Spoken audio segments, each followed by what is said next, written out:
ایک آنسو اس کا گال بھگو گیا۔ رضا اس کے سامنے دو سانوں ہو کر بیٹھ گیا۔ یہ سب وہ ہے جو تم نے دیا، بس یہی ہے میرے پاس۔ رضا نے اس کا ہاتھ اپنے ہاتھ میں تھاما۔ میں سب کچھ کروں گا تمہارے لیے روشنی، سب زمانے کو چیر کر اس میں تمہارے لیے خوشیاں نہ کروں گا۔ تمہارے ہاتھوں پہ مہندی بھی لگے گی، تمہاری آنکھوں کا کاجل بھی نہیں مٹے گا، سب کچھ کروں گا، بس تھوڑا اور بھروسہ کرنا ہوگا تمہیں۔ کرو گی نا؟ رضا پر پُر امید تھی۔ اس کے علاوہ میرے پاس کیا ہے کرنے کو؟ میں جتنا جانتی ہوں مجھے تم سے بہت محبت ہے، اس کے علاوہ مجھے کچھ یاد نہیں، کوئی رشتہ، کوئی تعلق نہیں۔ رضا نے اس کا ہاتھ اپنے ہونٹوں سے لگایا۔ میں بھی سب بھول چکا ہوں، سب کچھ، وہ سرگوشی نما آواز میں بولا۔ مجھے کبھی کسی موڑ پہ تنہا مت چھوڑنا رضا، میں جان دے دوں گی۔ رضا نے اس کا چہرہ اپنے ہاتھوں میں لے لیا۔ ایسا کبھی نہیں ہوگا، کبھی نہیں۔ وہ اسے یقین دلا رہا تھا۔ میں کپڑے لاتا ہوں تمہارے لیے، تم ابھی آرام کرو، اگر کچھ کھانا ہے تو بنا لو۔ وہ کہہ کر اٹھا۔ روشنی نے نفی میں سر ہلایا۔ دروازہ بند کر لو، میں 2 گھنٹے تک آ جاؤں گا۔ اس نے اس بات میں سر ہلایا۔ وہ اب خاموش تھی۔ رضا اس کے لیے 4 جوڑے کپڑوں کے لایا، مہندی اور کاجل بھی۔ روشنی نے کپڑے بدلے۔ اس کی لائی چیزیں اس کے انگ انگ میں سرشاری پیدا کر رہی تھی۔ ریڑھ کی ہڈی سے سرکتی جذبات کی لہر اس کے دل و دماغ کو پرسکون کر رہی تھی۔ وہ حشاش بشاش اس کے سامنے تھی۔ اس کی بڑی بڑی روشن آنکھیں سیاہ کاجل سے لبریز تھیں۔ اس کے گال ملن کی خوشی میں دہک رہے تھے۔ سنگار میں اس کے سامنے کھڑی کھلے لمبے سیاہ بالوں کے ساتھ وہ سیدھی رضا کے دل میں اتر گئی۔ بے داغ چہرہ جیسے فرشتہ ہو، خوبصورت، پر نور، دلکش۔ رضا نے گلاب اس کے سامنے لہرایا۔ صحن سے توڑا ہے؟ وہ کھلکھلا کر ہنسی۔ کہاں سے لاتا؟ وہ بھی مسکرایا۔ خوشی اس کے بھی انگ انگ سے ٹپک رہی تھی۔ یہ ملن کی خوشی تھی جو وہ سب فراموش کر چکے تھے۔ جب سب چھوڑ دیا تو کسک کیسی؟ یا شاید ابھی شروعات تھی؟ جانتی ہو، تمہیں میں نے اسی رنگ کے جوڑے میں پہلی بار دیکھا تھا، اور میں نے اس دن اس رنگ کے جوڑے میں پہلی بار دل تمہارے قدموں میں رکھ دیا تھا۔ سوچا تھا ٹھوکر مارو گی تو ٹوٹا دل لیے بھی تمہارا ہی راستہ دیکھوں گا۔ روشنی نے مسکرا کر نظریں جھکائی۔ اس دن لگا تھا یہ رنگ کتنا دلکش ہے۔ اس کے بعد میں آسمان سے بھی محبت ہو گئی، اور تمہاری سیاہ آنکھیں، تمہارا پراندہ، میں مر مٹا تھا تم پر۔ 2 سال پہلے کی بات تھی۔ روشنی کو حیرت تھی اسے کیسے یاد رہ گئی۔ میں تمہیں خط لکھ کر بے تابی سے انتظار کرتا تھا، تم جواب لکھو گی۔ تم جواب کیوں نہیں لکھتی تھی؟ وہ اب اس کی باہوں میں تھی۔ اس کا چہرہ رضا کے چہرے سے مس ہو رہا تھا۔ دھڑکنیں بے قابو ہوئی۔ اس دن چھت پہ تم نے انکار کیا تو میں وہی ڈر گیا۔ کتنے دن بستر پہ رہا، تم نے میری خبر تک نہ۔ وہ شکوہ کر رہا تھا۔ روشنی کی مہک اس کے جسم معطل کر رہی تھی۔ مجھے تم سے عشق ہے روشنی، میرا سینہ تمہاری محبت سے بھرا ہوا ہے، میرا دل چاہتا ہے میں تمہیں خود میں کہیں چھپا لوں۔ روشنی نے آنکھیں بند کی۔ رضا نے اس کی پیشانی پر اپنے لب رکھے۔ ایک سکون روشنی کی رگوں پہ میں اتر گیا۔ وہ خوش تھی۔ اسے لگ رہا تھا زمانے کی ہوائیں بدل رہی ہیں، سب کچھ اچانک سے حسین ہو گیا۔ ہمارے اندر کا موسم ہمیشہ باہر کے موسم کو مات دیتا ہے۔ ان کے اندر برستی محبت کی پہاڑ ان کو ٹھنڈک اور تازگی دے رہی تھی۔ ان کے آنگن کی کچی مٹی مہک رہی تھی۔ وہ محبت میں چور 2 جسم تھے جن کی روحیں زمین پہ بھی مل گئی تھی۔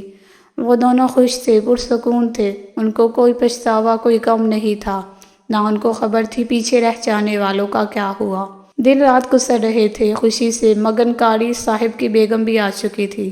70 سالہ وہ عورت اپنی عمر سے کافی کم لگتی تھی۔ تندرست و توانا، سانولی رنگت، چڑیوں سدا ہاتھ، لمبا قد، متناسب جسم۔ وہ خوش تھی۔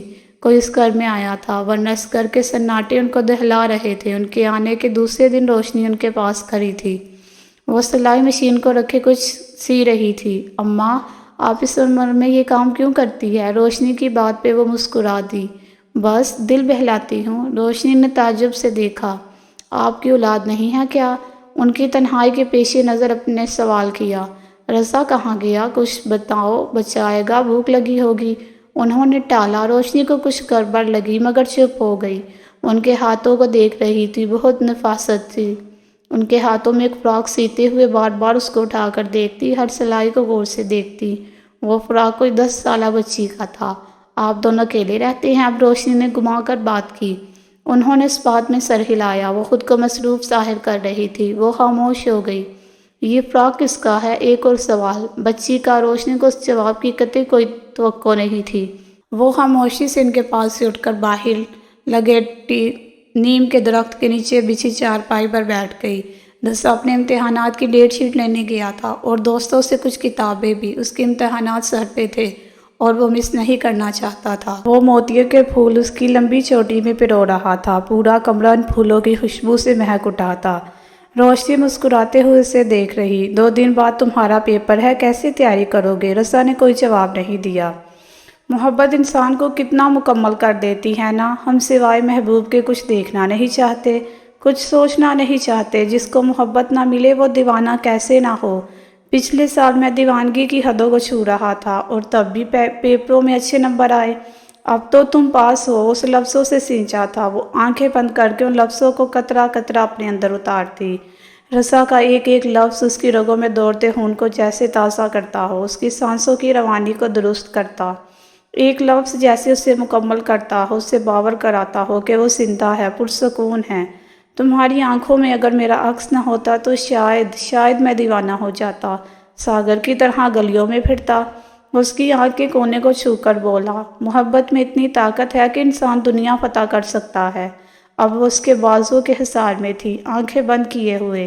موتیوں کی خوشبو چاروں اور پھیلی تھی۔ کمرے میں برآمدے سے آتی مدھم روشنی میں ان کے چہرے واسع نہیں تھے۔ رسا نے اس کے چہرے پہ اپنی انگلیاں گھمائیں۔ زندگی بہت خوبصورت ہے، اس کا جملہ روشنی کے کانوں سے ٹکرایا۔ خوشیوں کا وقت چاہے طویل ہو گزر ہی جاتا ہے۔ وقت کو پڑ لگے اور اڑتا چلا گیا۔ دن مہینوں میں گزرنے لگے۔ رسا نے نوکری کر لی، ساتھ ساتھ پڑھائی بھی جاری رکھی۔ مولوی صاحب کا رویہ عجیب تھا۔ وہ ان دونوں سے بات نہ کرتے، کوئی بات کہنی ہو بیگم کو پیغام دیتے ان کے لیے۔ نہ انہوں نے جانے کا کہا، نہ رسا اور روشنی نے وہاں سے جانا چاہا۔ سب ٹھیک تھا، اچھا تھا۔ روشنی امید سے ہوئی تو رسا کے ہاتھ پاؤں پھولنے لگے۔ خوشی سے اس کو لگتا اس کا دل پھٹ جائے گا۔ آنکھیں مسکراتی، چہرہ دمکتا۔ وہ پہلے سے بھی زیادہ روشنی کا خیال رکھنے لگا۔ مہینے کے بعد ساری تنخواہ اس کے ہاتھ پہ رکھتا، گھر کا راشن وہی لاتا، مولوی صاحب کے لاکھ منع کرنے کے باوجود بھی۔ جانے وقت کیسے گزر گیا۔ ان کی گود میں بچے کی کلکاریاں گونجنے لگی۔